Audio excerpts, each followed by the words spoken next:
Welcome to this episode of Greece Chats podcast with Tony Kariotis. Today I'm joined by Australian Greek comedian Anthony Locascio. So if you're into laughs, jokes, we have a special treat for you. Let's jump into this episode.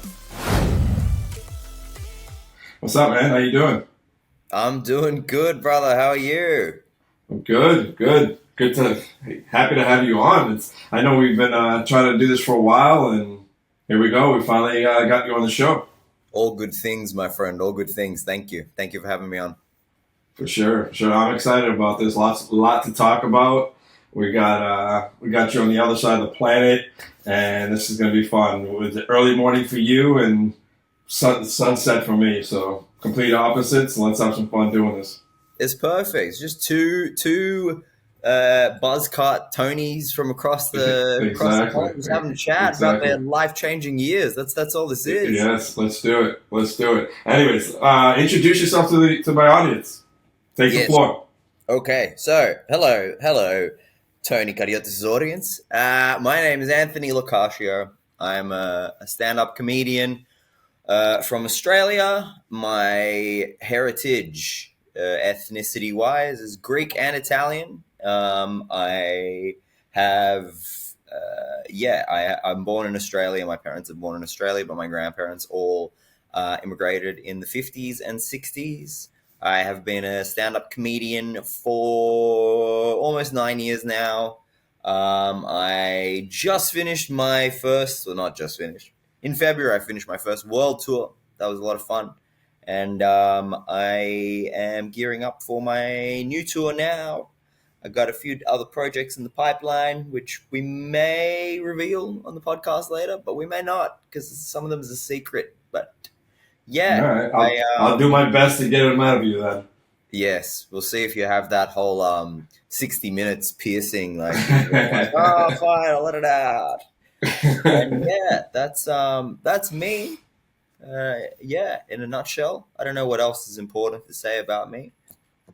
Whatever you like, man. That's perfect. That was perfect. So, stand-up comic. Tell me what that's like. When did this all? I like taking it from the beginning. So let's go way back in Anthony's life. When was it that you said, I want to make people laugh, but I also want to embarrass myself on stage? Okay, so I was 11 years old, and the DVD releases for Eddie Murphy's Delirious and Raw specials had just come out. Right. I hadn't seen them previously, and I sat down when I was 11 with my dad and my uncle, and we watched Raw first. So not chronologically, we watched Raw on DVD.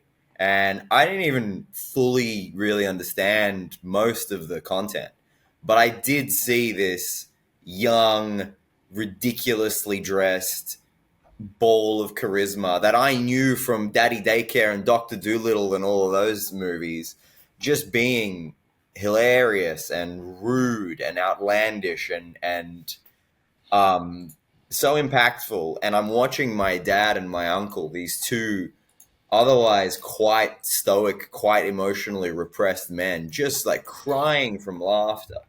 And I thought, this is magic. This is wonderful.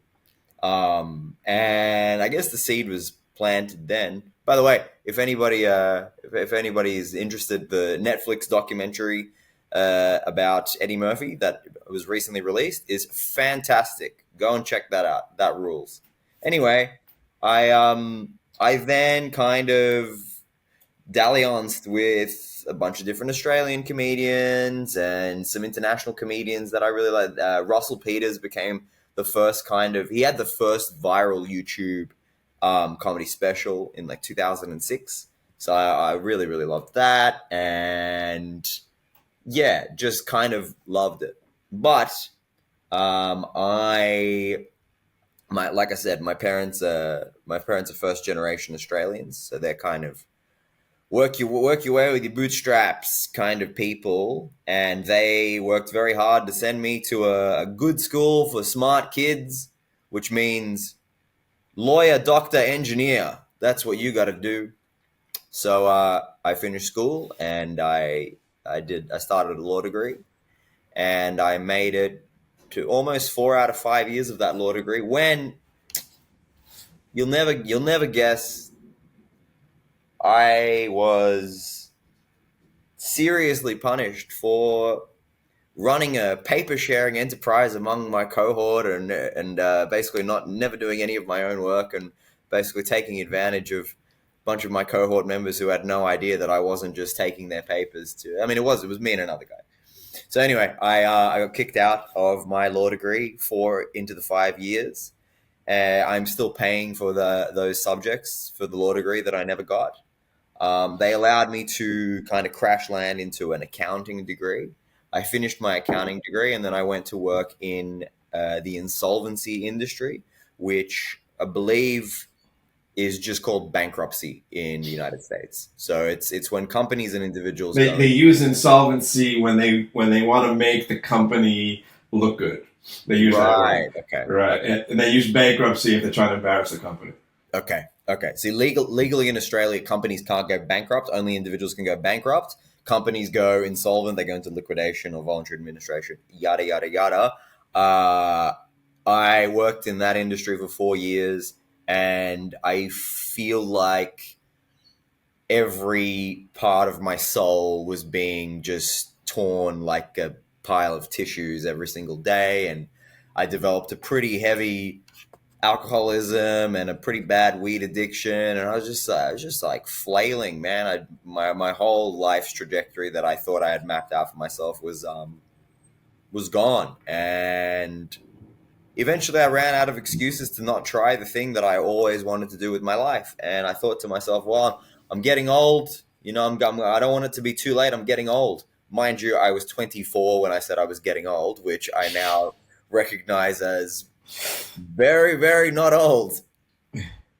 But I started then, and kind of didn't look back. I was I would say at the start, overly ambitious and underskilled. I was just like, how do I get to Netflix as soon as possible? Yeah. I was doing things like I was hiring out 400 people theaters and doing an hour of comedy when I was only 6 months into the thing, and begging people to come and putting everything that I was doing online. And I was I was really focused on the notion of appearing like a stand-up comedian as much as I could. And you realize eventually that it is considerably more important to actually be a comedian rather than to have the focus on appearing like a comedian. It's a lot more important and a lot more fulfilling to just do the job, do the thing, and it truly is. The COVID years were difficult because it was like I was finally starting to take off a little bit in terms of industry recognition and things like that, and then COVID came through and cancelled my national tour 2 years in a row. That was kind of shit. But then 2022, I did my first national tour, and I've done a national tour every single year since then. And the last tour took me internationally. I had the pleasure of I did all around Australia, and then I did London, New Zealand, Canada, and then I definitely did not do New York in February. I spoke on stage in New York in February for free, and then my uncle, who shall remain nameless, put a deposit in my account that is a gift. It's nothing to do with one. I did not, as far as the U.S. Visa and Immigration Department is, I have never performed in New York. I've never been. Not me. Don't know that guy. Yeah, So, no, I didn't see any flyers or anything. I was in New York. I didn't see that. What flyers? Whose flyers? One murder. No. That's awesome. I guess that's the nutshell story. So from what I get, things were about to take off right before COVID. So when was it that first time you said, I'm gonna go do stand up, and just go to an open mic, or was it just an open mic, or did you? What was that like? That first time of trying these jokes in front of a people and not knowing what to expect. Okay, so I had this is a part of the story that I kind of glazed over. 2 years before I started comedy, in my head, I'm like, I'm going to be a comedian. That's going to be that's destiny. That's what I'm going to do. And so I was writing jokes for 2 years with the idea of like, I'll do open mics for a bit of practice, but my thing is like, I'm going to do the 400 person and I'm going to, this theater, and I'm going to film it, and then I'm going to put it on the internet. And then as soon as anyone sees it, Hollywood's going to be like, yo, get him over. So like I was building up towards this plan, and then as the plan was unfolding, a few people in my life started catching wind of what I was doing, and my dad bought me a stand-up comedy for beginners course at the Sydney Community College for Christmas in 2016 into 2017. And I was fucking furious. I was like, how dare you? How do you think that I need to be taught? Despite my having done 0 hours of stand-up comedy, I was like, how dare you insinuate that I have anything to learn from these people? But eventually, I was like, all right, well, maybe it'll be good. Like the teacher might be somebody of import. There might be people in the class that want to do stand-up, and, we can be friends. It'll be good for the networking, so I'll go. And so it was like an 8-week course. And look, I didn't really learn anything because to this day, I feel like stand-up is one of those things where you just have to fumble around in the sandpit until you find something that you can't learn it. You can learn some tips, but you pick and choose. However, so are you? Oh, go ahead. Sorry, I didn't mean to cut you off. You go. At the end of the course, there was a performance night. It was the graduation thing. It was like you can perform up to 15 minutes of a set, and every student in the cohort had to bring at least 8 people to this night in order for the teacher to break even, so that it would be a success. And so Greek and Italian, I just went, hey, does anyone want to come? And there were 90 people there for me. So nice. I did my 15 minutes, and I was practicing by myself in my car alone for like 2 weeks before it. And I went and did it, and I killed. I absolutely killed it. And I thought, that's it. I knew it. I was right. Let's get Scorsese on the phone in a couple of weeks. Let's make it happen.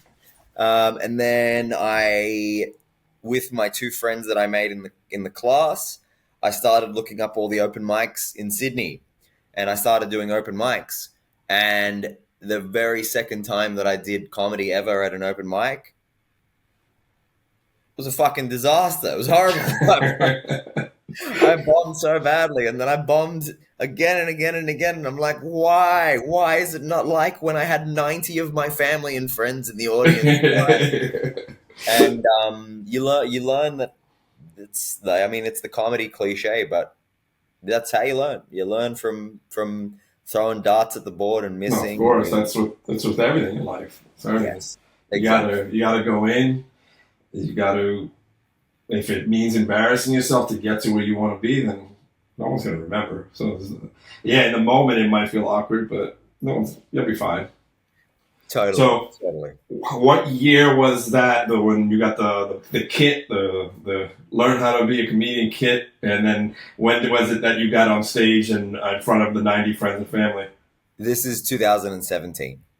Okay, all right. 2017, and then for the next year and a half, I continued to work in the bankruptcies while doing comedy at night, and I thought to myself, okay, well, it's not going to take too long because eventually Scorsese is going to be on the phone. But I am not going to quit my job in my corporate job and go comedy full time until I'm kind of making money from comedy and I appear successful.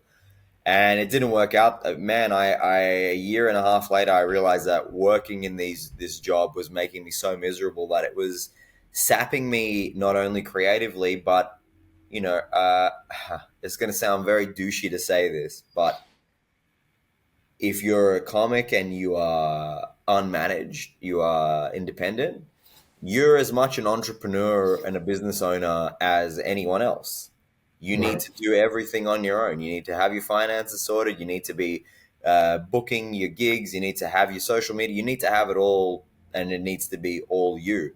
And I mean, if you're working 9 to 5 in a job that's kicking your ass, it's not a lot of time to do all that stuff, to be the kind, to have that entrepreneurial nous and to push the boundaries with what you can do. And I realized that, so I quit and I picked up a bunch of different menial jobs that I could just do here and there in order to pay the rent. And I went full time after about a year and a half of comedy, and yeah, it was pretty difficult. It remains pretty difficult, but that's kind of the fun of it, right? Right.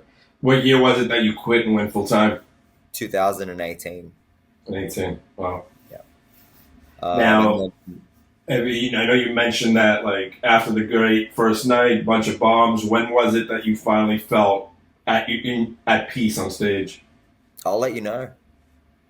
That's good, Nah, good answer. do you know That's a what? good answer. Do you know what? So my first national tour was 2022, and it was just after COVID, and I'm not sure if this is going to ring.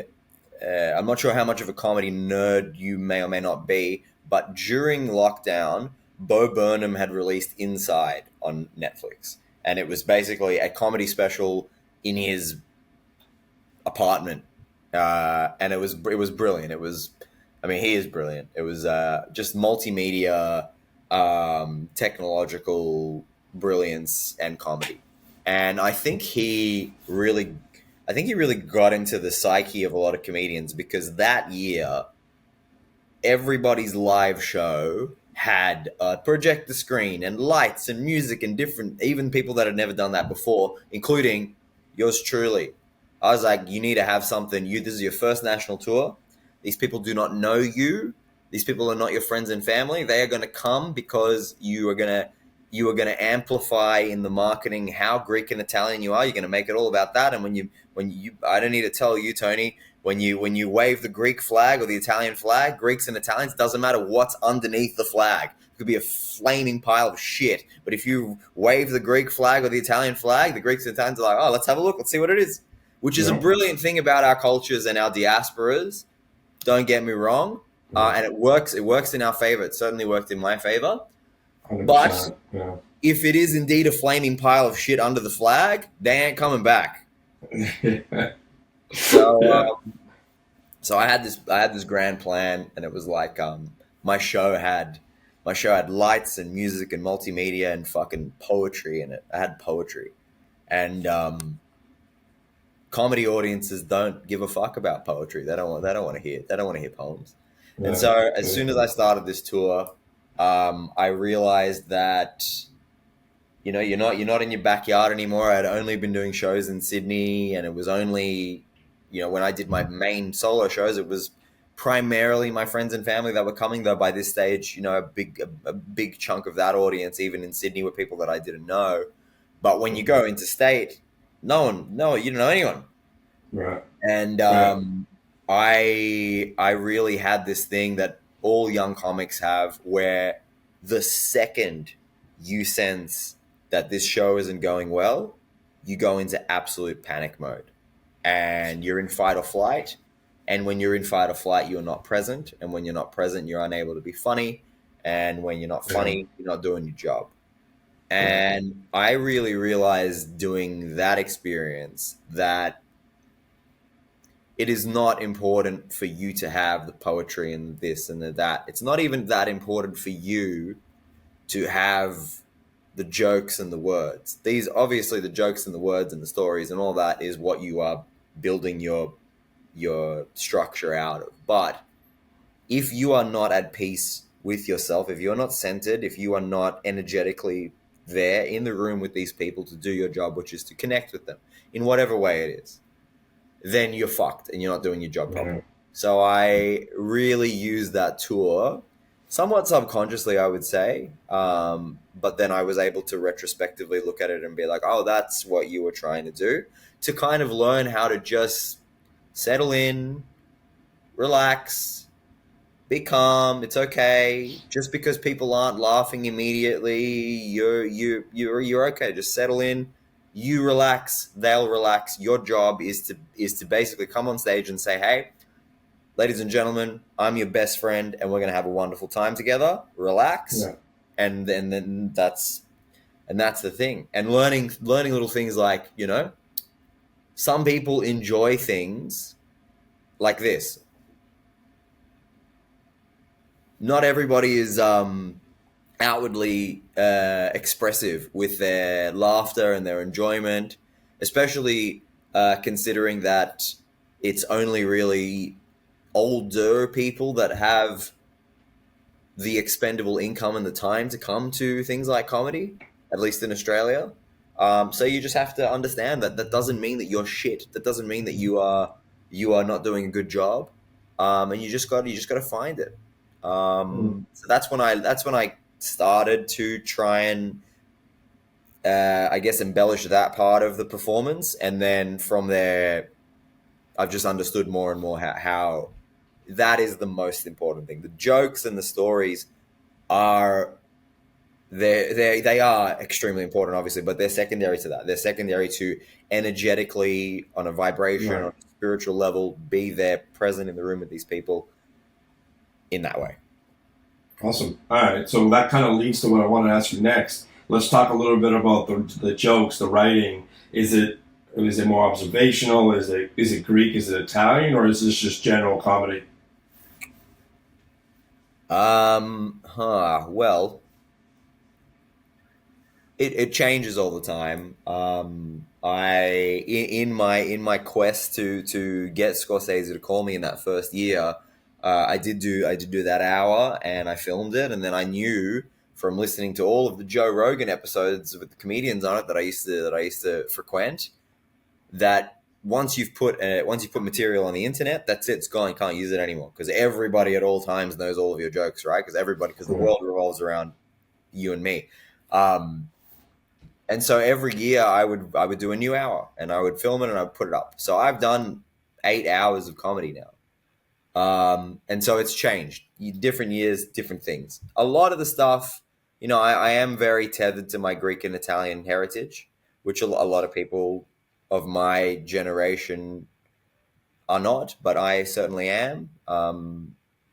Both elements of my ethnic heritage are extremely important to me. They're big facets of my identity, and so they make their way into my comedy a lot. Not exclusively, but they do make their way into it.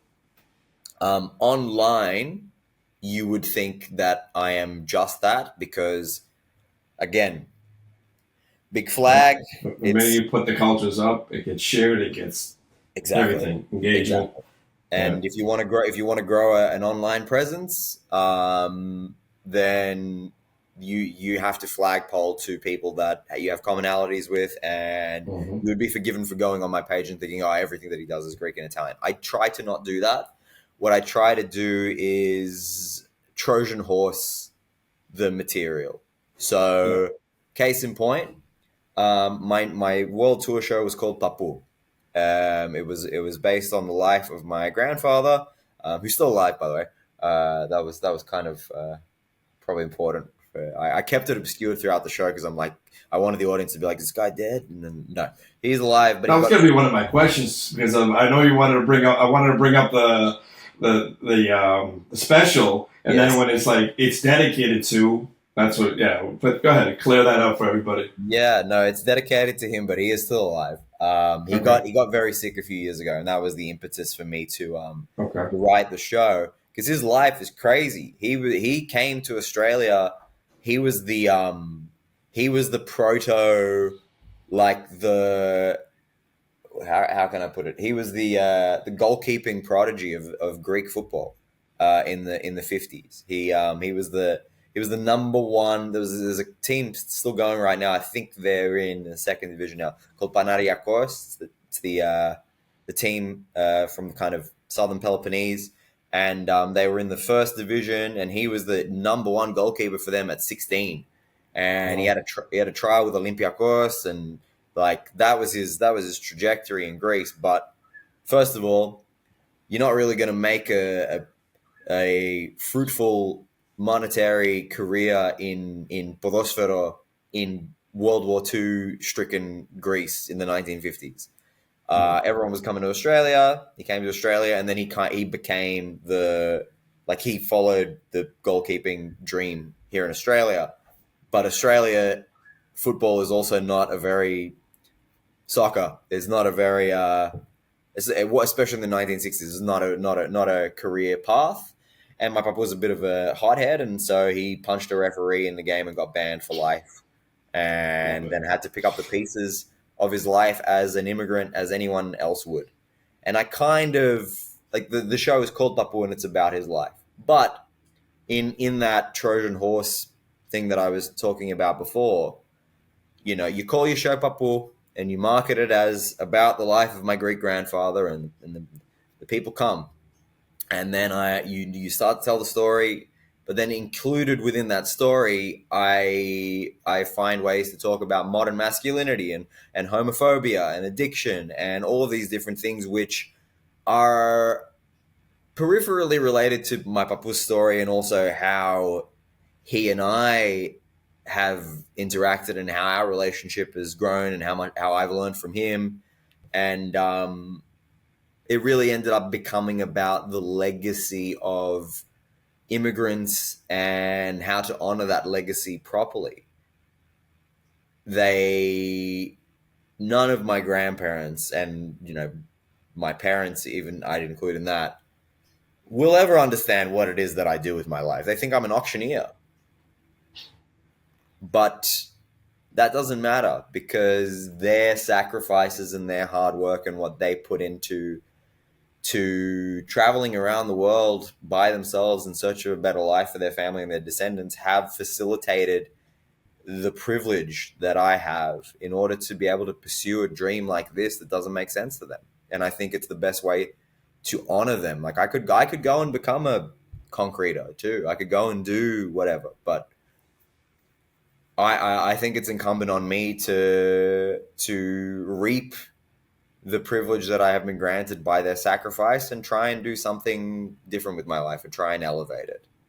And so that's what that show was all about. The special is on YouTube right now if anyone wants to go and check it out. Yeah, I hope that answers your question all around, Tony, in terms of like what the subject matter is. It's varied, but it's kind of like Greek and Italian packaging, but you might get some other shit in there too.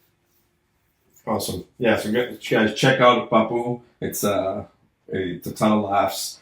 But what I want to ask next is what's coming next? Is there another special after Pappou? There is. So when I was in Wellington in New Zealand last year, I'll tell the whole story. I'm going to Wellington and I get an email from the organizers and they say, hey, this local comedian here in Wellington is going to open for you. His name is Big T. And I said, cool, we'll get Big T, no worries. And I arrive and they say to me, Big T has done comedy a grand total of once before this. And he's also going to do half an hour before you. And I was like, okay, that's a lot. So I went and spoke to Big T, who was indeed very big. And I said to him, hey, can you do 10 minutes? And he had a full-on panic attack. He's like, I've been rehearsing this half an hour thing for weeks leading up to this. I got to do half an hour. So I was like, fine, you do half an hour. He did half an hour, and he was he's such a cute 55-year-old big Greek man. And he was just so cute and so endearing and charming that it was okay that he bombed for half an hour. And then you as the main act, you go up and it's like you're a breath of fresh air. You're a glass of water after a handful of salt. You're the conquering hero. So it was fine. And then I spoke to Big T afterwards, who incidentally was one of New Zealand's best professional wrestlers over the last 20 years. and he reckons that WWE came to Wellington and he had a tryout with them, and he did so well that The Undertaker shook his hand and he said, if you were 10 years younger, we would sign you. And we're having a nice chat. And then Big T turns to me and he says, hey, just wanted to let you know that a lot of the people were confused because we saw the poster and it said Pappou, and we didn't realize that it was a comedy show. You should call it Pappou the Comedy Show. And I'm like, all right, well, fine. So then I thought there must be a way to not artistically compromise myself, not just call my show, hey, this is a comedy show, I'm a comedian, my name is Anthony, please come so I can eat. So instead of calling my show that, I wanted to find a way to incorporate the word comedy so as to not confuse the lowest common denominator of society. And I landed on the divine comedy because I'm like, well, I'm Italian, it kind of works. And I can find a way to loosely be faithful to Dante's text by making the show kind of operate into 3 parts. And, I can fit whatever material into it. And so I started writing the Divine Comedy at the start of this year. I had a pretty heavy, life-changing year this year, which is, as we've spoken about, is not something foreign to you either, brother.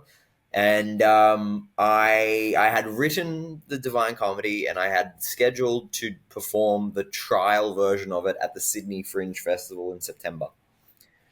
Leading into the Sydney Fringe Festival, a couple of weeks before, I went on a 10-day Vipassana meditation course.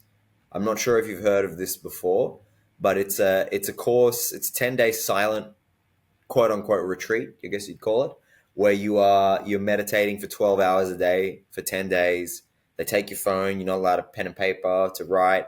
You're there with 50 other men. There was about 90 women, but we were kind of kept separate. And you're meditating 12 hours a day to learn this meditation technique that is said to completely eradicate your misery. Cool. And spoiler alert, it works. It was the best thing I ever did in my life. But it was crazy. Like, the first 4 days were absolute hell. And then it was kind of boring. And then I left, and my life was changed forever. The way, like, it's like Anthony died, and they uploaded his memories into a new happy body. And I realized that while I was there, my whole experience there was the Divine Comedy. It was hell, it was purgatory, and it was heaven. And I thought, fuck, I gotta write about this. This experience has to be, like, there's nothing more meaningful to me right now than to share my experience at this place doing this thing.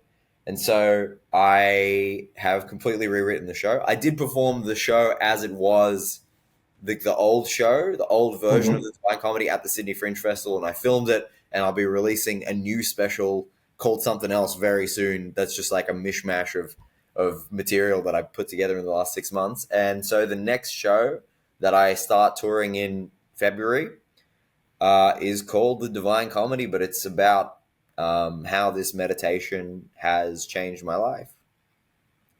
That's awesome. Looking forward to it. Well, assuming that the ducks in a row, the stars align, the ducks align, we're going to combine a bunch of expressions here, Tony. If everything goes to plan and my visa gets approved, I will be touring the US in October next year. So amazing. There you go. You heard it here first. Oh, but since I am talking to I Am Greece himself, I am actually booked in already. It's done deal doing Athens and Thessaloniki in June anyway. So if you're there, you can see it. Yeah, if I'm in there in June, we'll be there. Excellent. That'd be a lot of fun. All right, let's take one quick break, and we come back. I know you said that. I know off the record, before we start recording, I told you that I had life-changing year too. So it wasn't anything like yours. Mine was completely the other side of the spectrum, but I guess I'll share it to you when we come back. But we'll be back in about 1 minute. All right, let's see, 30 seconds just to change something. Got ya.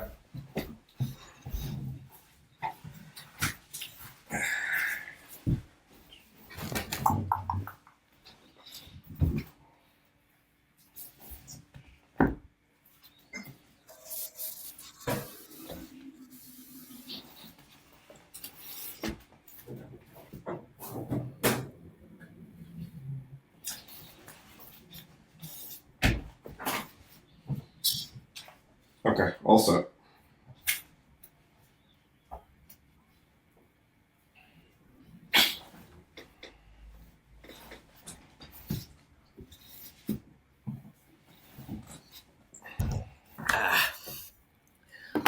We stay hydrated. We stay hydrated. In our 30s, we stay hydrated. That's Exactly.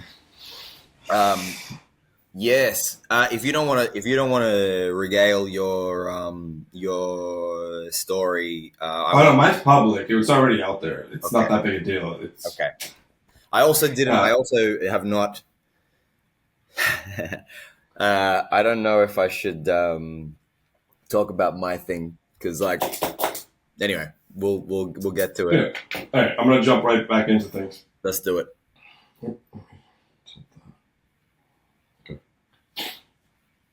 All right, we're back, and that was bad. I didn't like that take.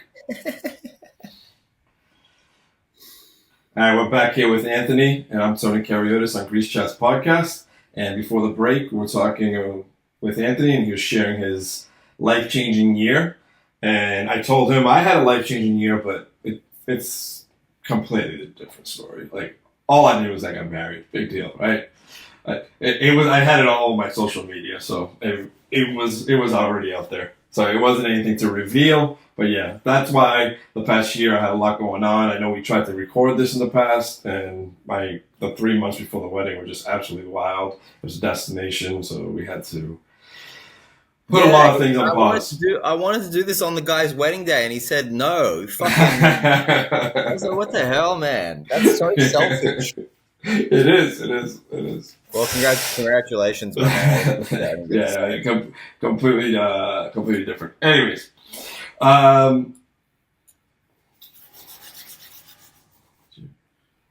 already told me that. Well, I will say that the reason why your life-changing experience is that you don't even know how completely different we're talking in terms of life-changing experience. Because the only reason that this is the first time I'm revealing this publicly anywhere. So you heard it here first. This is the scoop.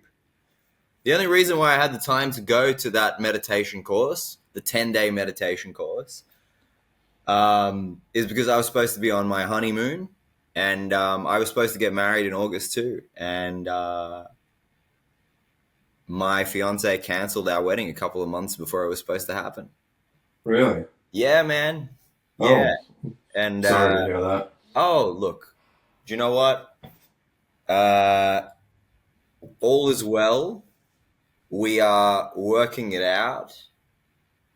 Had we gone through with the wedding, I think we probably would have solidified and fossilized a lot of the bullshit that ended up being our undoing. And with the pressure of the wedding off, I don't know if you know this, Tony, but organizing a wedding, especially an international wedding, little stressful. Yeah. Just a little.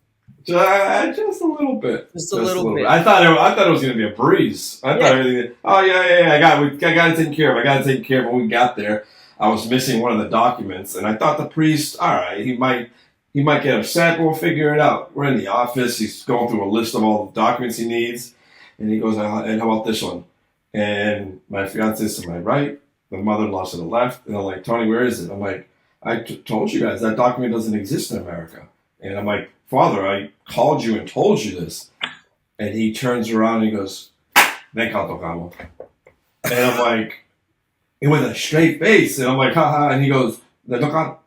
And Maria and her mother just freeze. And I freeze. I'm like, I'm on the phone with the embassies, with anybody you could think of, any contact I have. I'm like, I need help. I need to find something. Somebody eventually said, call this number. I called there. They said, call this number. I got this lady in Athens. And I'm like, listen, I'm up here for a wedding. It's in like 7 days. And they want this document that America does not provide. And she goes, look, you're in a bind, but here's what I can do. There is a document I have that states the U.S. does not provide this document, and we'll have our signature on that. Show them that. And we'll also give you the affidavit that you would have to sign. But a consul general will have to sign it. And you're not going to find one between now and the wedding. So we ended up calling like the head priest of the city. We went and had a meeting with him. We brought him that document that the lady gave over the phone. And we walk into the office, and he's playing my yeah, like this is like it felt like I was walking into a mafia room. Slick back hair, the small cup of coffee, and like sucking on his teeth, and he's like flipping through the documents, not talking much. We had the wedding planner with us, and he's like, "You shouldn't be here." And she's like, "I'm only here as a friend to help them out because they're lost in the situation. I'm not here as a wedding planner." Yeah. He's flipping through it, and he's like, the reason of this document that we needed was to prove that I'm single, available, and have never been married before. Yes. And I'm like, "Father, it doesn't exist in the States. I've called before, and this is what they gave me at the embassy in Athens." And he's like, flipping through, grabs the phone. Like, no. Hangs up, calls him back, and thanks. And I'm like, we're just sitting there, like, now I'm calm. I'm like, all right, this is going to go through. But my fiance at the time is right next to me. She's like nervous as hell. And he looks at the wedding planner and he goes, "You think you could have been married before?" And she's like, "How do I know?" And he goes, "Exactly. That's why we need this document. And he could have been married 3 times, for all we know." And I'm like, "You're probably right, considering my age." Something along those lines. And he goes, "All right, go see the priest. You're all set." And that was it. I go, oh, such a huge relief, though. It was scary for like 72 hours. It was scary. Like, we have all these people flying across the planet, and they might not do the wedding. My fiance's got a family friend that was a priest. We got on the phone with him, and he goes, "Look, if it doesn't happen, you have everybody come to my church, and then we drive everybody back to the hall. I'll do the wedding." I called one of the head priests in Boston. He calls me with another priest in Thessaloniki. He explains what's going on. He goes, "Just have everyone try the Thessaloniki. I'll do the wedding for you." So I'm like, why is everyone else offering it if it's such a big rule? He goes, "This is how they do things in Kavala, probably." And that was it. Eventually, they did the wedding, and everything was great. But they put me through hell for like 48 hours. I'm sitting there like at the house with their family, and like it's my fault that. And then afterwards, there was like, you know what? At the end of the day, we would have done the Glendy. We would have done a wedding without the priest. We would have been fine. And like that's. I mean, that's what I was gonna say. You know, you have everyone there. You do the party, whatever. Like, yeah, you don't tell them anything. All right, we're gonna do an unofficial wedding. We're just gonna do the party. Yeah. The party. Yeah, that was. There it is. Yeah, the party. There it is. I intentionally let it off for you there. Oh man, I'm stressed. Just hearing about it, even knowing that it ended well. That was stressful. Just God. Yeah, my friend was going to get married in Greece this year, but they didn't end up getting.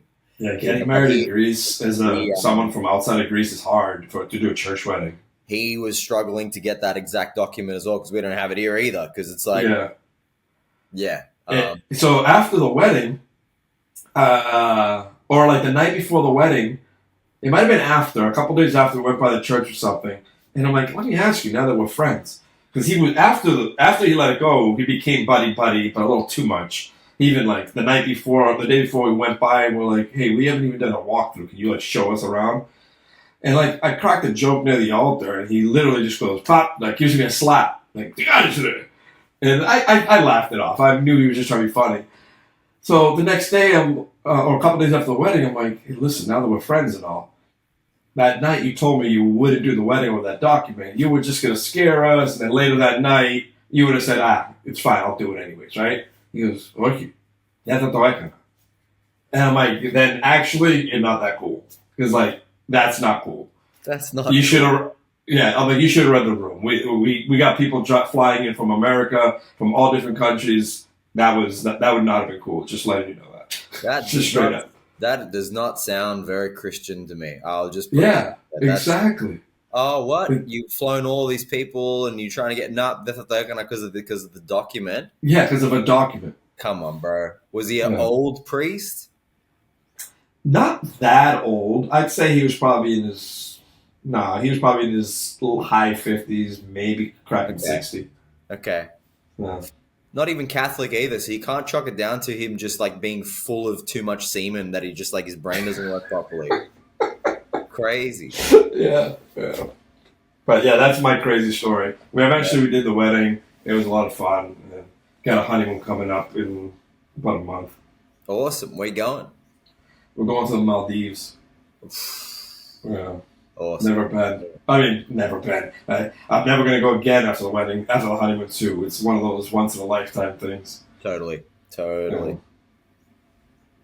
Anywho, let's talk a little bit. Let's get this back towards you because people tuned in to listen to you, not to listen to me.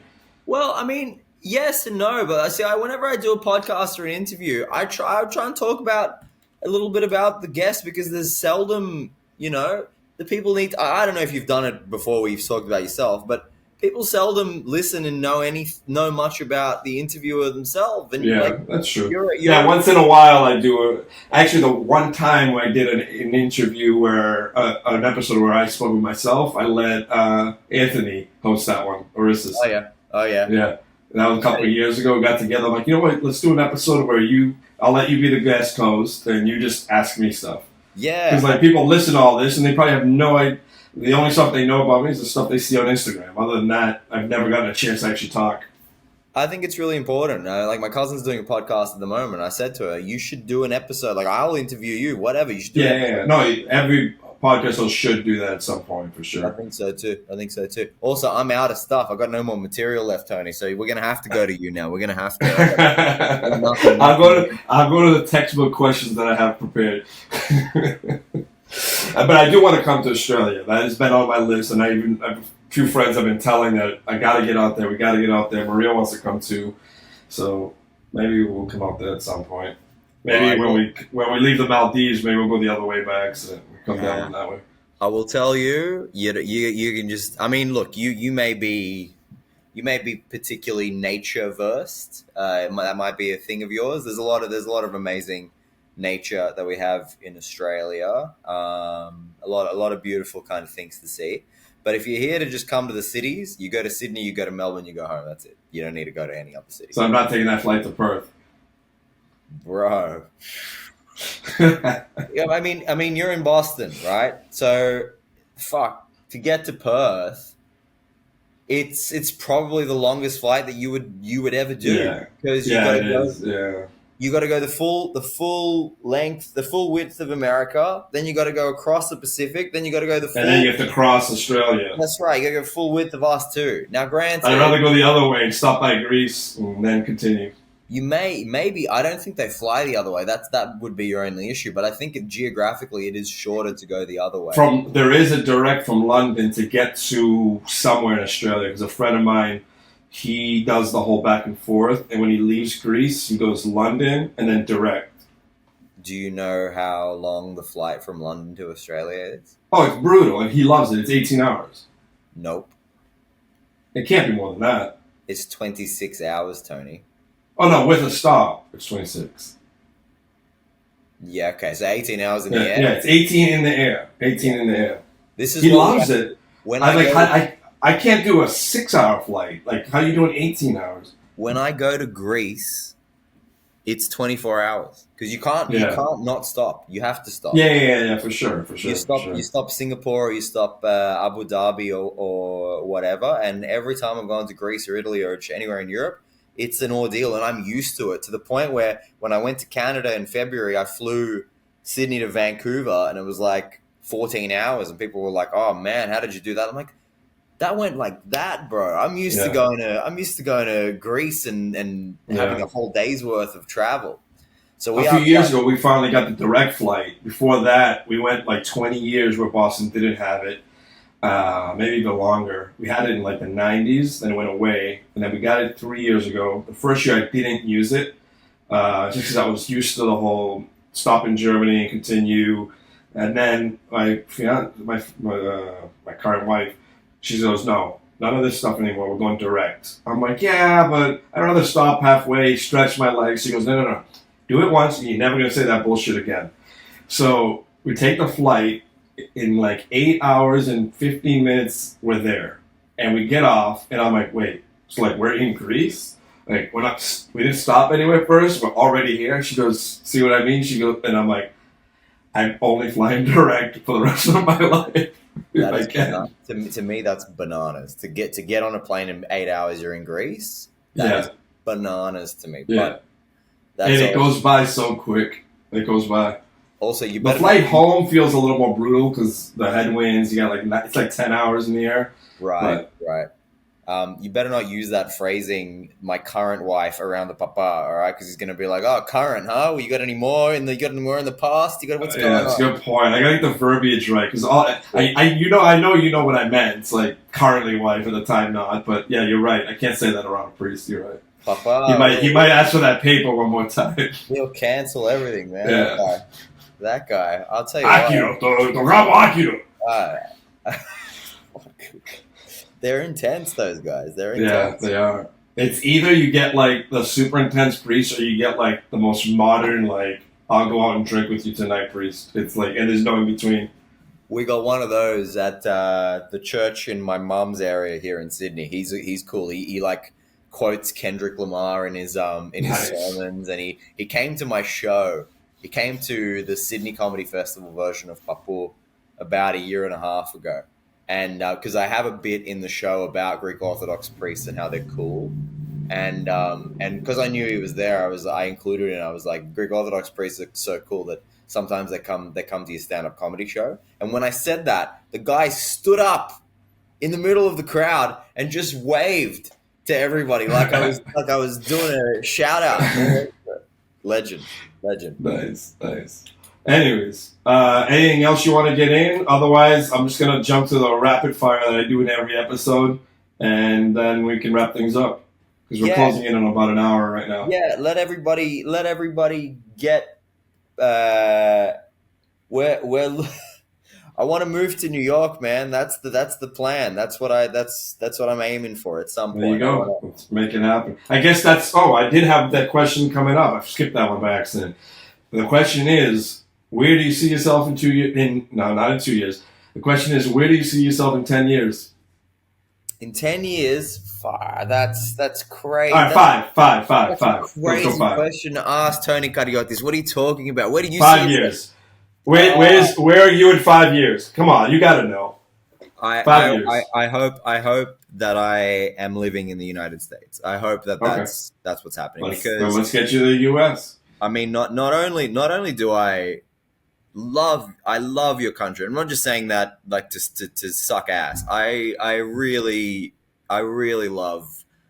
I haven't been everywhere in America, but I've been to enough. I just it's a different energy. Like I just love it. Got a lot of family there too, and for my job. It's the Champions League, man. It's the NBA. That's like if you want to be in comedy and you want to do it at the highest level, you gotta play where the players play, and it's the US. So I hope to come. Getting a visa to get into your country just to work is an absolute fucking nightmare. But I'm going through it, and if you thought the papa was particular about the documents that he needs, holy shit! So we'll see how that all goes. But our mutual friend Rigas is hopefully helping me out on that front. Yes. And so you can come to his comedy shows there. Well, yes. So I can come do. Well, he's hoping to promote my tour. He's gonna be my official promoter across the states next year, and so we'll see how all that shakes up. But even to just get a visa, a temporary working visa to come and work to do a month tour, it's a year process and it's unbelievably expensive. And it'll be worth it when it goes through. I hope so, man. I hope so. Well, hopefully we'll see you in the U.S. soon. Let's jump into some rapid-fire questions that every episode of Greece Chats podcast has. So, we'll start off with, where do you call home in Greece?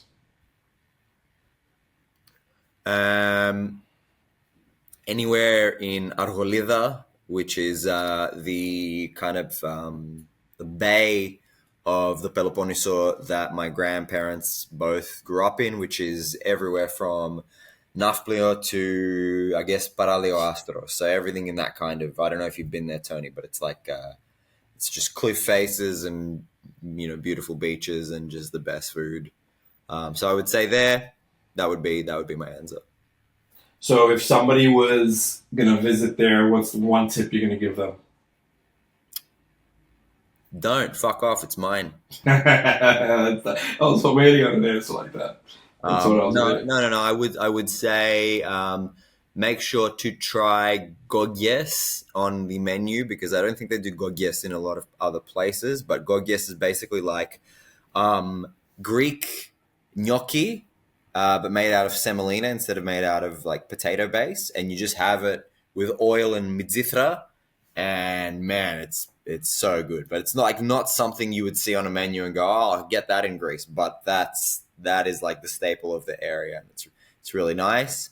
You don't need to spend too long in each place. Nafplio is amazing, but other than Nafplio, everywhere's just like a nice little chorio, and everyone's just it's just quiet. Like it's one of those not touristy infested areas. Right, So right. it's where the Greeks holiday. So it is 2 hour a 2 hour drive from Athens. So it's a bit of a pain to get to, but it's totally worth it. All right. I know the flight's really long, but how often do you get to get back to Greece? Oh, I mean, I'm in my 33 years on this planet. I believe I have been to Greece maybe like 12 or 13 times. Okay. So the flight's These not stopping. Nah, no, no, no, no, no, no, no. We're used to it, man. And no Yeah. matter where you go, if you're in Australia, if you're in Sydney, especially, it's a shit. I'm flying to Perth today in my own country, and it's 6 hours, man. Yeah. It's Yeah. crazy. So I'm used to it. I was in Greece last year, and I was in Greece in 2022. Prior to that, I hadn't been since 2016. That was at 2014, 2013, 2011. So there's infrequent things there for All sure. right. And then do you also get to visit Italy? Yeah, yeah, yeah. Not as much. I think I've probably been to Italy maybe like 8 or 9 times in my life, and it's not always the case that if I go to Greece, I go to Italy as well. But it Got it. has been often. Um, at the moment, I'm saying this to the wrong guy, but I feel like I've overdone it with Greece, and I really want to explore kind of different parts of the world. That's what we all So, say. so my travel bucket list at the moment is vastly different to how it used to be. Having said that, it's like, oh, this person's getting married in Greece. Like we're Yeah. there. You know what I mean? I'm We, going we in say June. that all the time, and we end up in Greece. That's right. I'm going to June for shows. I'm doing my first shows in Greece in June. So like, you can't get away. You know what I Yeah. mean? There's no getting away. All right. Your favorite three islands in Greece?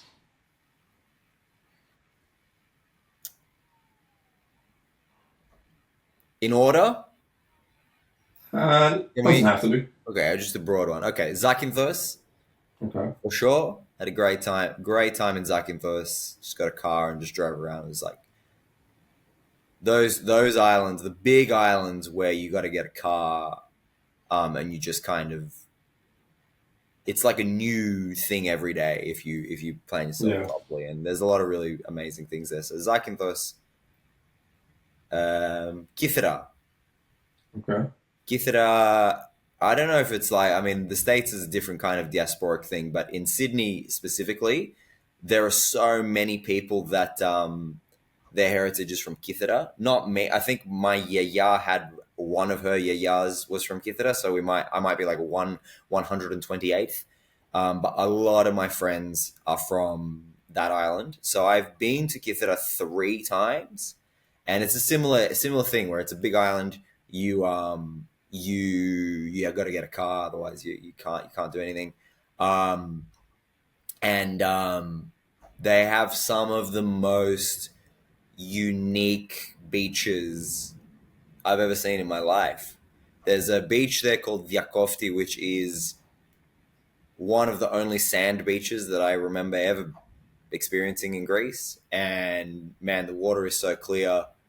I fell off a motorbike the first time I went, like on the way to going to this beach. The first time I went there, and I had gotten stitched up, and then we went to the beach, and the water is so clear that when I walked into it, I could see all of the scars and shit all over my feet and knees through the water. Mm. It's gorgeous. And it's just I guess you are gathering from what I said about the Peloponneso thing and the and these things. I like the quiet, not touristy. I don't want to be around when I go to Greece. I don't want to be around Italians. I don't want to be around Germans. I don't want to be around Americans. I want to be around Greeks, and that's it. So these are the places that I'm more drawn to. Having said that, my third and final answer has to be Mykonos I because, knew that was coming. I knew it was coming. You were setting me up for it. and bro, I'll tell you what, I will never go back to that place. All right. That place is the divine comedy. That place is hell and purgatory and heaven all in one. It is unlike anything else in the world. It is like I don't know. It's like it's Vegas, but it's like Greek Vegas. Yeah, Greek It's Vegas. Yeah. disgusting and it's horrible and it's incredible. And I have memories that I will never ever forget, but also be able to recall correctly for the rest of my life from there. And I just can't, I can't not put it in the list. But I'll never go back there. Fair enough. Fair enough. All right, give me your three favorite places on the mainland. It could be a city, a village, a town, anything. Okay, well, I'll go back to my previous answer and say that area of Peloponneso that I was talking about, Nafplio specifically, Nafplio is really cool. It was once upon a time the capital of Greece for a little bit, and it just has that kind of regality to it. So, yeah, I would say there. Um, I mean, I used to not really love Athens.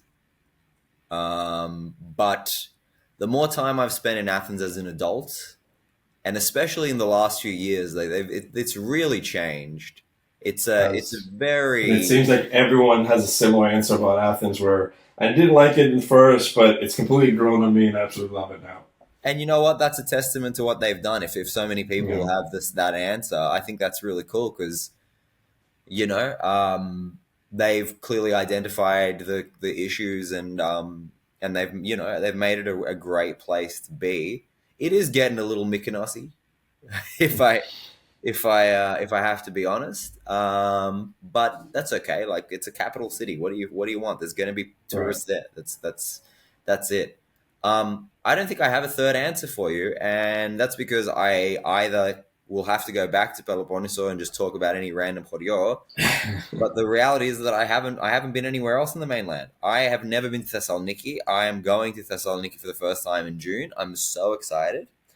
And I don't think saying Albania counts. So I'm not going to Fair. I'm not going to give that answer. Albania, for the record, I know this is not the Albania podcast, but Albania is amazing, and everything that we were told growing, like Alvanus was the worst insult you could call somebody growing up, and I'm like, Yeah. oh, Yeah. I went into it thinking that whole country is just tents and people smoking cigarettes with their toes and shit. Nah, it's awesome. It's an amazing country. I learned all about their history. Albania is wonderful, and I feel a real kind of sense of vicarious guilt for how Albanians are treated in Greece and Italy, and have historically been treated in Greece and Italy, and how they're kind of viewed because of different bullshit. The Right. people are incredible, and they are so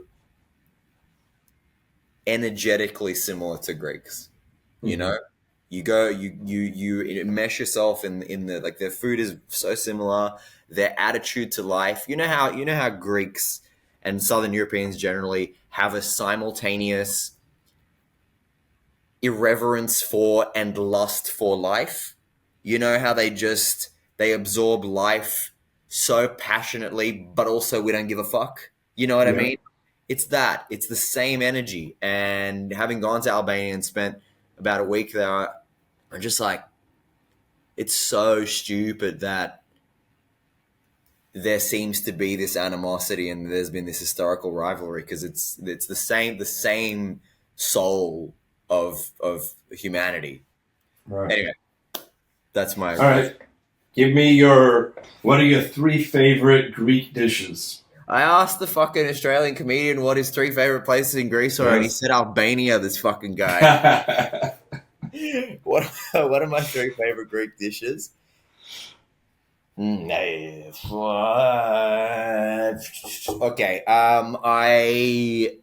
I will say that kolokithokeftedes are pretty up there. Not just because the word is fun to say, but that's part of it for sure. Kolokithokeftedes. Just love them. And I had never had them in Australia. My yaya never made them. The first time I had them was the first time I went to Greece. And I was like, what the fuck? These are amazing. So, big fan of the kolokithokeftedes. Number 1 is pasticcio. It's a cliche, it's a hack answer, but it's like growing up, yaya's making pasticcio on a special occasion. If yaya's making pasticcio, it becomes a special occasion. Like it's the shit. And I know that everybody says this, but my yaya's pasticcio is the best, and so I'm biased. And then, in a similar vein to that, I would say that my third answer is probably lachano dolmades, because they're a specialty of my yaya, and she makes them really well, and it's what I've grown up with. And I just think it's a beautiful dish. It's a beautiful, varied, rare kind of dish. They have all sorts of dolmades all around the Balkans, but the lachano dolmades with a little bit of avrolemano kind of drizzled on it. Oh, it's a very unique Greek. Is it similar to have you ever had like the Kalimian or the Kanis version of dolmades? It's basically stuffed meat and rice, and then it's cooked in avrolemano. And what's it in? It's in a grape leaf. Possibly. The lachano dolmades don't need to have avrolemano.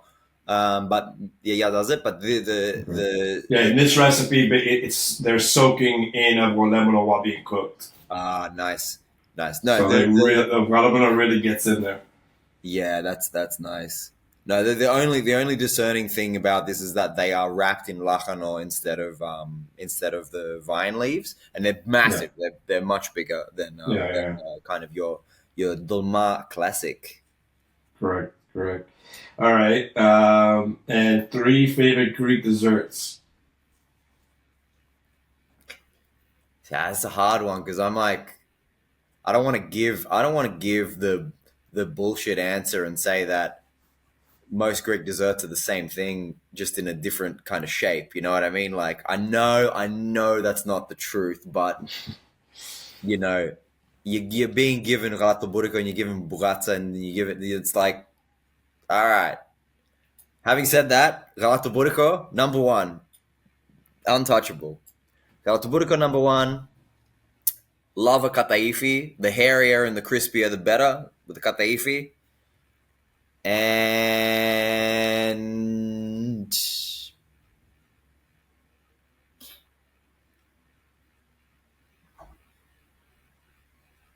all right, I'm gonna the biscuit, the cookie. I'll translate it for your Americans. The amigdaloto, the almond cookie, the big spiral one. Amigdaloto. I love that with a coffee. That one's great. I specifically did not mention lukumades, which is the cliche answer, and I will tell you why. I love lukumades, don't get me wrong, but went to a food festival the other week, just in our neighborhood here, and there was a Turkish van, and they did you know how it's the same fucking food between us and them. We just have the rivalry, but it's like we got the same thing. I don't know what they call lukum or whatever, like whatever they call it. But they unlike us, they're not afraid to experiment, because lukumadas are amazing, yes, but it's always got to be with the honey.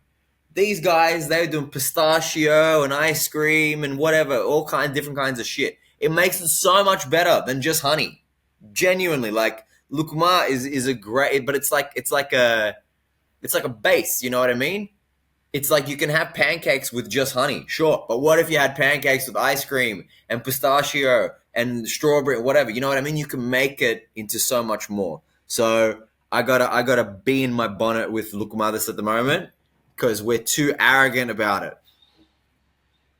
Fair enough. All right. And then last, when it comes to this category, is what is your favorite Greek coffee? What's my Greek coffee order? Yeah. It has historically been espresso freddo schietto. But that is only because I had been a black coffee only drinker for about 12 years. Last couple of years, I'm indulging myself in milk coffee, and I'm also like in my mid-30s, I'm becoming way less of a body dysmorphic freak, and so I understand that having a little bit of sugar isn't going to kill you every time. So I want a freddo cappuccino metrio. That's what I would go with. Freddo cappuccino metrio, and just let it sit, let the ice melt, give it a swirl, put a little bit of, what do we used to do with the frappe? You put a little bit more water in, so you get a little bit more. The frappe I won't do anymore, because it's like I'm not gonna have instant coffee. We're not gonna do that. Right. Yeah. No, I'm a Freddo espresso metrio drinker. Yeah, but what I will say about frappe, yeah, it's dying within a lot of the demographic. This portion of the demographic that still like rides hard with it, like I'm gonna ride this thing out. Oh yeah. But I will give the frappe the benefit of Alfredo. When you got, like, let's say some Greeks come over, right, and someone says, I'm making frappedes, and the other person says, I'm making Fredos. I'm making frappedes is a vibe. It's who wants a frappe? It's a vibe. It's like we're gonna hang out and have a good time. Alfredo doesn't carry that vibe. It's delicious. You know what? I agree. I will agree with that. I feel you, but I'm not ordering it at the shop. No, I'm not either. And a lot of shops don't even offer it anymore. It's crazy. True. And those people that ride or die for frappe, I'm like, dude, you know, you don't have to. You can you can let it go. You can let it go. Exactly. Exactly. These guys are still watching Blu-ray. It's like, just get Netflix, bro. It's fine. It's better. You don't need to. Tira los Fredos. And what I do find funny is how, like, Greeks pronounce Fredo in such a Greek way, like it's a Greek word when it's not. Well, neither is frappe. You know what I mean? Like, yeah. We completely turned that one into Greek too. Yeah, good point. But that's what Europeans do. Like, Italy's even worse, man, in terms of like how they bastardize English terms and they say it with the most Italian accent you ever heard, and you're like, that's not your word, bro. And the same thing's going on in Greece with all these English words they use, like sorry, and bro, and sorry, bro. Parking car. Bro is my favorite, and I'm sure you get this as well. They comment on your posts on social media when they type English words in Greek. Yeah, and they have to spell it with the V and the me. It's a bro. bro. Ti nafta posts. Can cliccare? Can googlare? Anyway, I'm down to two last questions. 3 favorite Greek... wrong words. 3 favorite comedians in general. Okay. This is too hard, Tony. I can't do this because it's like history right now. People I know, like it's. 3 favorite comedians that everyone listening will know. So pick famous ones. Okay. Dave Chappelle. George Carlin, and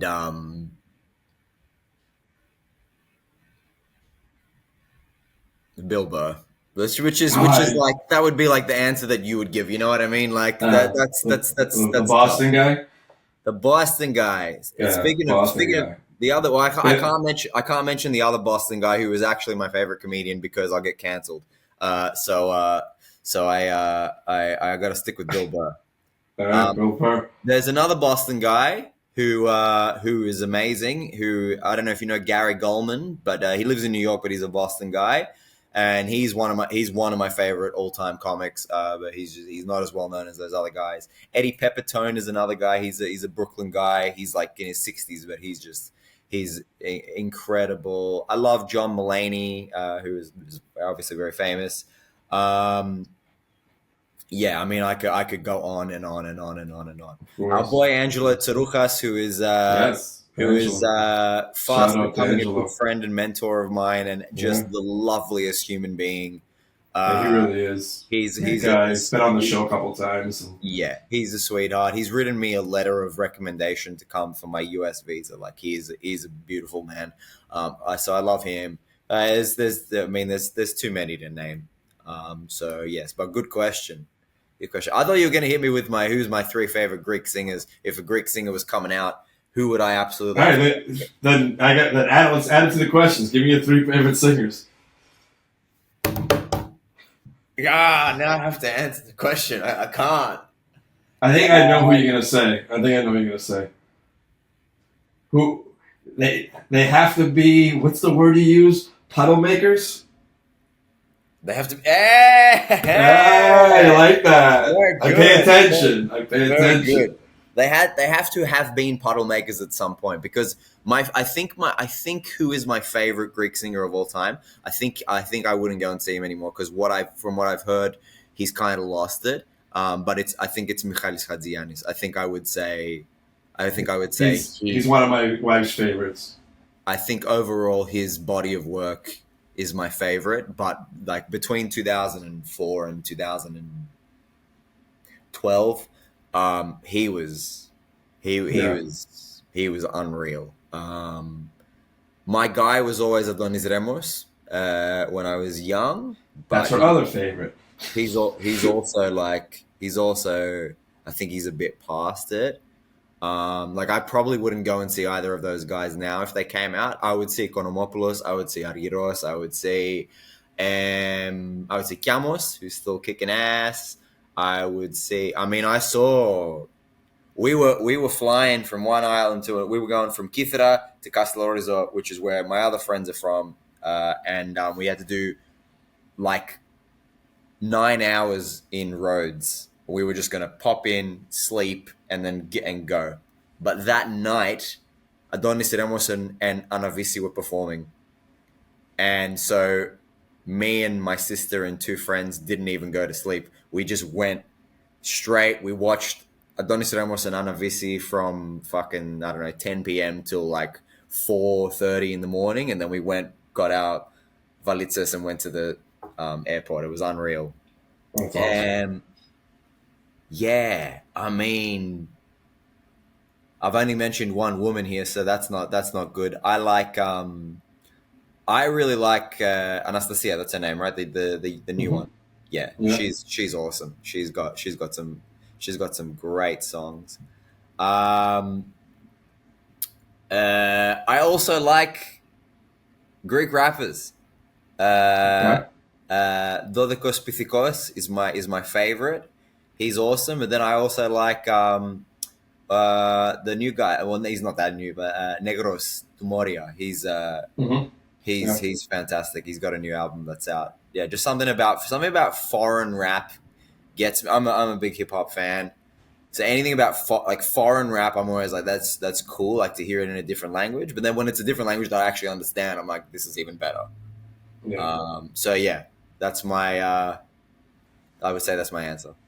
What about you, awesome. Tony? What about you? Oh, we don't have time for me. We don't have time. If you want those, you can tune into old episodes and dig them out. Done. But I will have you know, we have now reached the longest episode in Greece Chat's podcast history. Oh shit! Look at that. We have broken records. Fuck, he's verbose, So this Australian guy. the previous longest was, we've named him already, Angelo Tsaroupas. Yeah, well, it's these And comedians. the other one was another Greek Australian. We can talk underwater, these guys. Yeah, I don't know what it is. Anyways, I got the last question of the show. This is the question we finish every episode with. And it is, what does being Greek mean to you?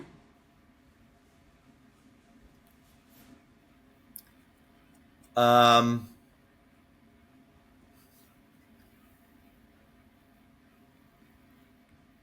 huh. I got to tell you, the answer to this question has changed so dramatically at so many different points in my life, because once upon a time, when my parents got divorced when I was 13, my mum's entire identity became that she was Greek. And my mum's cousin from Greece, who never lived in Australia or spoke English, came to live with us, and he was like my father figure throughout my teenage years. And so Greek was my first language at home, and I was being raised by this Choriati, this maga from Argos, and it was like I had a full Greek indoctrination, and it was like my main identifying factor throughout my teenage years, and then early university as well. But then I also kind of started to, as I matured, I started to kind of rebel against that notion, and I started to realize that a lot of people were using their ethnicity, and Greek people were kind of my template for this. They were kind of using their ethnicity as a defense mechanism, or as an excuse to not really explore their humanity properly. And in that regard, there's a lot of things that go along with, I'm sure it's the same in the United States, but immigrant cultures tend to fossilize. We do a lot of things, the diaspora of Greek and Italy, we do, and we consider them traditions, and we do them a lot. But if you go to Greece and Italy, they're like, we don't do that shit anymore. Like, what the fuck? Right. And in that, which I think is a beautiful thing, but in that, there's a lot of attitudes and customs that are similarly fossilized. And I was thinking to myself at that time, like, I didn't realize that homophobia and misogyny and these kind of 1970s philosophies, like, I didn't realize they go hand in hand with being Greek, because they don't. But a lot of people that I was associating with kind of, oh, well, of course it is. Fucking pussy this it is. And I'm like, well, no, bro. No, you don't have to be that way. Like, you can expand. And so for a long time, I then, like, the pendulum swung the other way, and I'm like, well, I'm Australian, and I'm going to try and keep my ethnicity at bay. And that's also flawed, I think, conceptually, because, like it or not, we have history and passion and fucking intergenerational trauma, which is a very real thing, coursing throughout every cell and atom, and they deserve to be explored and to be integrated into part of us as a whole. So when you ask me what being Greek means, it means that I have my finger and my connection on a shared history and lineage that is ancient and modern at the same time, and nuanced and artistic and stoic and strong and vulnerable all at once. But because I am half Greek, I have the similar relationship with my Italian roots. But because I am Australian, and I do identify primarily as Australian, the beautiful thing is that I get to pick and choose how much of that heritage I want to explore and tap into and kind of absorb. And I think it is my kind of responsibility to make sure that I'm absorbing the right amount, because there's too much that you can absorb. Because there are people here that are like, they wouldn't say they're Australian. Like, I'm Greek. But, you know, your grandparents were born in Greece, and you can't tell me who the Greek prime minister is right now. You haven't been to Greece since 2017. So what the fuck are you talking about? You got the Greek boxing gloves hanging off your rearview mirror at the front of your car, but you can't tell me what political party is currently running Greece. You can't tell me what the GDP of Greece is at the moment. You can't name me 5 of the Ethnikis players right now, and yet this is kind of your thing. So I just feel like I'm being very critical right now. I'm very judgmental of a lot of things, but it's like a power source, and you can use that power source as much as you want, as long as you're being faithful to the power source. I don't know if that's a good answer, if that's just me trying to claim the record for longest episode, even like to make sure that we never get beaten. But that was a great answer. Great answer. Awesome. All right, why don't you take a chance, plug yourself, give us all the links, where we can find your shows, where we can watch Pappou, website, learn everything about you. Just take the floor. It's yours. I am Anthony.Locascio on Instagram and most social media. You can just search Anthony Locascio anywhere, and that will take you to my YouTube. The full special Pappou is on YouTube right now. It's free, which I know we like.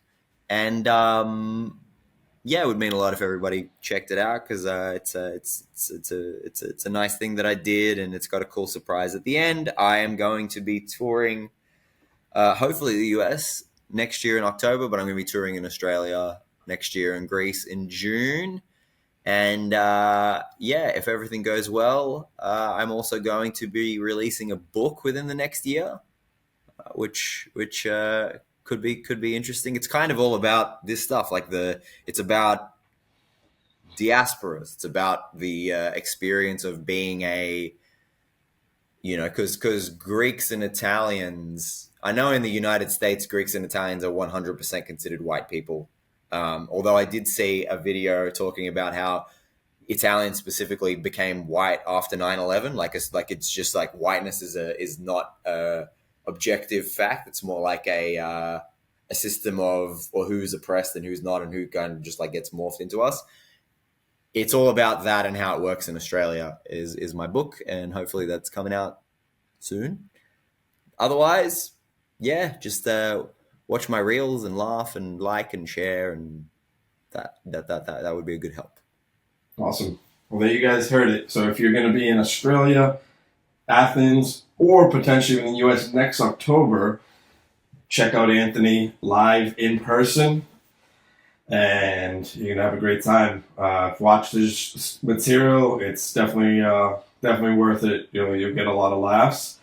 Anthony, it's been a pleasure finally meeting you in person. Well, on camera, but we'll call it in person. And hopefully, either when I come to Australia next, or you get into the US, we can meet up in person and hang out, and maybe we'll do another one of these in person. Guaranteed, brother. I'm making frappedes. There you go. That's a vibe. Anyways, thank you guys for listening to this episode of Greece Chats Podcast. I'm Tony Kariotis. Today's guest was Anthony Locascio, Greek-Italian comedian, and we will talk to you again on the next episode of Greece Chats.